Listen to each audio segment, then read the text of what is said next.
All right. Anybody here ever been hit in the head by a rock? Some of you are like going, his questions get stranger every week. What's the worst thing you've been hit with, like object-wise? Oh, that's a good, I mean, not a good one, but garage door. How about, anybody ever been hit by a bowling ball? Any bowling balls? Went bowling with the youth here 2 weeks ago, I think, was it, Landon? And your local bowling alley, you know how you bowl and then it brings the ball back?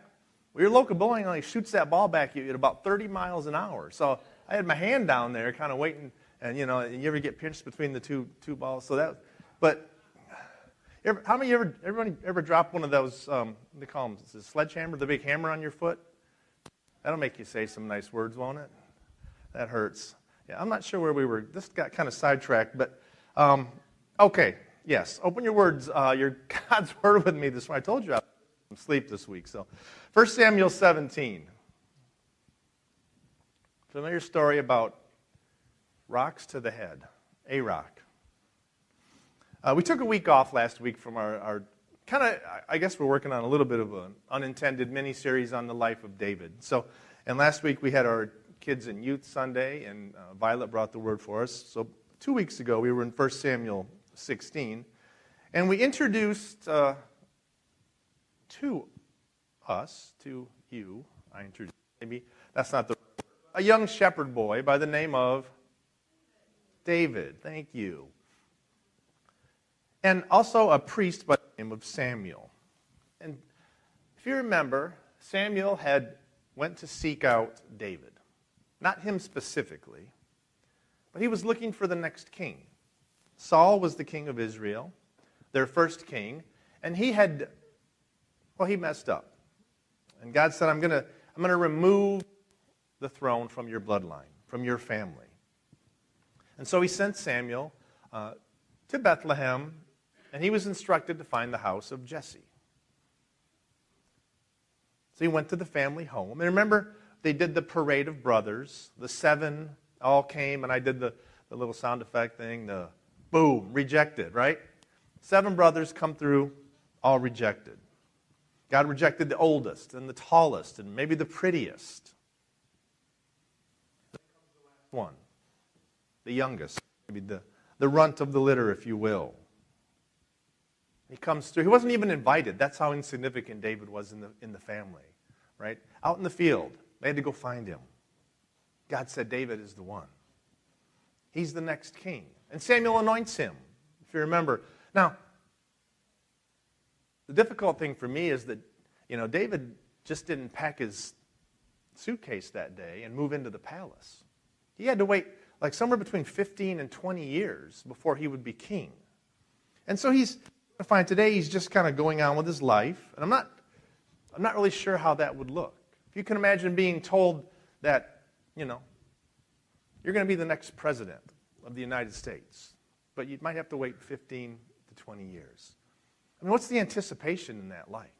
I get excited when I get that little text that says my Amazon package is like two stops away, And David's he's going to be king, but he's going to have to wait 20 years. So let's set the context here. In 1 Samuel 17, Israel is at war with a nation called Philistia. We commonly refer to them as the Philistines. And their armies are camped out in Judah. And Troy, if you could put that first picture up for me, slide number 1. I just wanted to show you this. It doesn't have a lot about what we're going to talk about. But sometimes we read about these places in the Bible, and we forget that they're real places, and they still exist. So this is what's known as the Valley of Elah, okay? And if you can see this, I don't know, the font's a little small. Back here in the top left for you, that's the Philistine camp. That's where they were camped. And down over here, just beyond this hill, is the Israelite camp. So they weren't that far away. You can go to the next one there for me, Troy, real quick. Number 2, please. So this is just a close-up. Now, for those of you that are really interested, where that little black arrow is hitting the ground, that's the exact spot that Goliath died. I just made that up. I'm not sure. It was somewhere in that valley. The map already had the arrow there, but it was in that So if you're ever curious what it looked like, this is Israel's over here at the bottom of the screen now. The Philistines up at the top. And in that valley is where all the fun happens. So we're gonna talk about that story today. And you're all probably familiar with it. If you've been to Sunday school twice in your life, you've heard this story. But I think we can get something out of it this morning. So Israel and the Philistines, they're fighting, okay, sort of. And I say this, the Philistines, they had this giant. I said his name is Goliath.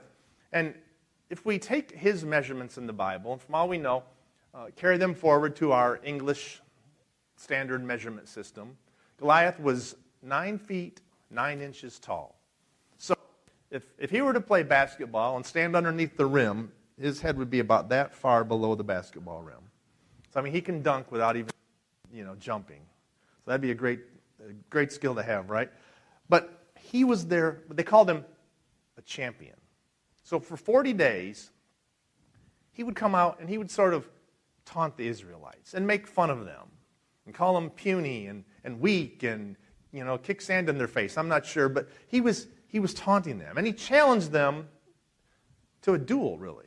And he wanted to fight their champion. Now, this is strange to us, okay, because if we're in warfare and somebody were to come and just mouth off to us, we just machine gun them, right? And it's done, it's over. But, we don't fight just one-on-one. In their time, this was common. They called it champion warfare, okay? And it was actually, smart, because it was intended to settle disputes but they would avoid all the bloodshed and the cost of traditional full-scale battle. So it's kind of like, if there's any card players here, you're going all in, pushing all your chips in on one hand, one person. Send our champion, send your champion, winner would take all. But because Goliath was this great champion and was so big and intimidating, the Bible says the Israelites were dismayed and terrified. And nobody had stepped up. Nobody had stepped up. And here's where we see David come into our story. And we're going to start reading in 1 Samuel 17, verse 12.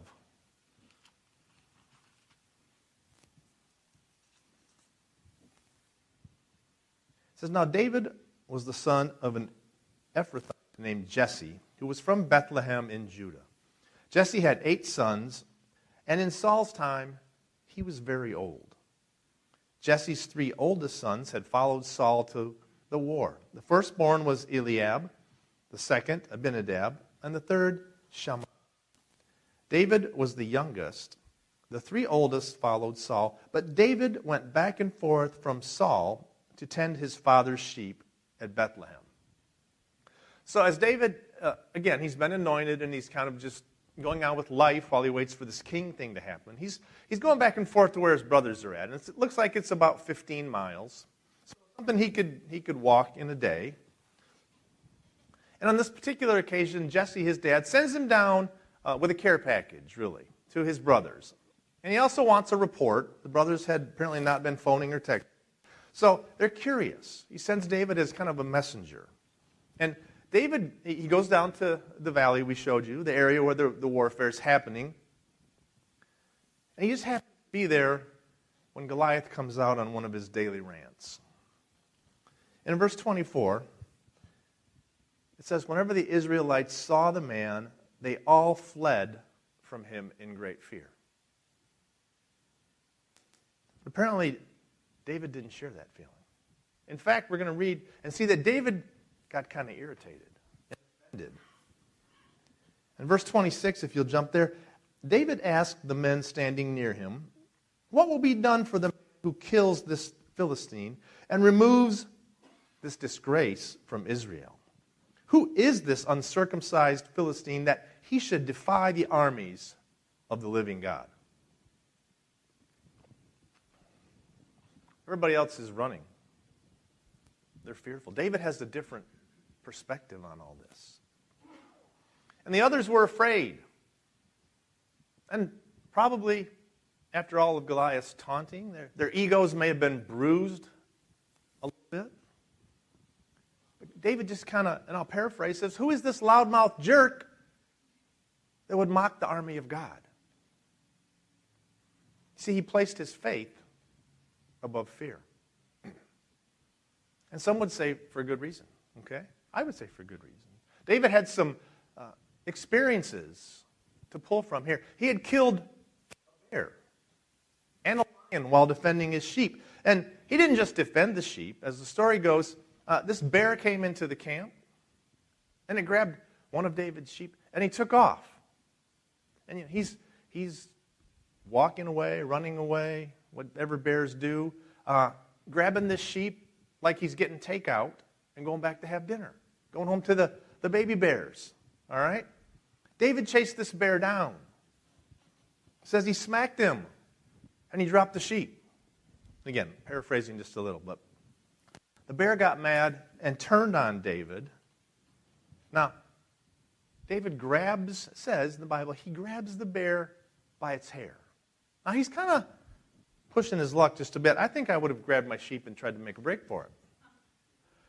Grabs the bear, strikes it, and kills it. Silly bear. He should know not to mess with David. He's the power of God. And David is talking with all this confidence that he has. And he gets back to the king. Gets back to King Saul. Now remember, this is the king that he's going to replace. David knows this. You don't know that Saul knows this at this point. Look at verse 32. David's having a conversation with Saul. And this, remember, a young man, probably less than 20 years old. Let no one lose heart on account of this Philistine. Your servant will go and fight him. And if we jump down to verse 36, your servant has killed both the lion and the bear. This uncircumcised Philistine will be like one of them, because he has defied the armies of the living God. The Lord who rescued me from the paw of the lion and the paw of the bear will rescue me from the hand of this Philistine. And Saul said to David, go, and the Lord be with you. So this whole army, and again, a very successful, and all we know, well-trained army. They're afraid. So why isn't David? Why isn't David afraid? Because faith over fear gave him a different perspective. You see, David focused on God's power, not on his own weakness. And we hear a lot of stories in the Bible about David and then eventually King David. And he was no idiot, okay? Smart man. He sees this giant and he says, I cannot beat this giant. But God can. God can beat this giant. And sometimes, family, we face giants, don't we? And we get scared because we're weak. Remember, God is not. Faith over fear. Recall God's victories like David did. And maybe none of you have killed a lion or a bear. I'm going to guess that you probably can remember a time when God has delivered you from a giant. My friend Jim just got up here and talked about deliverance from cancer. Without medicine, without surgery. That's a pretty big giant, isn't it? Look at your giants through God's perspective because they're puny to him. Puny. So David's having this conversation with Saul, and the king says, have at it, my man. Okay? Let me give you some tools. So here's some armor and a helmet and maybe a sword and shield. David kind of, he works, maybe tries them on. And he's like, just speaks with confidence. I don't need it. I don't need this stuff. Okay, you hang on to your armor, king. Thank you. But that's kind of like, if we were in some kind of a fight or warfare, if you're in the military, like someone offering you a tank. You guys know what the tank, right? It's got armor and it has this big, huge gun, and you can get in there.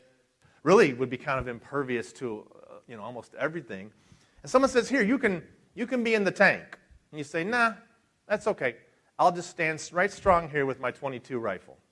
And for those of you that don't know what that means, 22 is a real small kind of round, and it's okay, but it's not as good as a tank. So David says, I'm going to go, and look at verse 40. This is what he did. He took his staff, He chose 5 smooth stones from the stream, put them in the pouch of his shepherd's bag, and with his sling in his hand, approached the Philistine.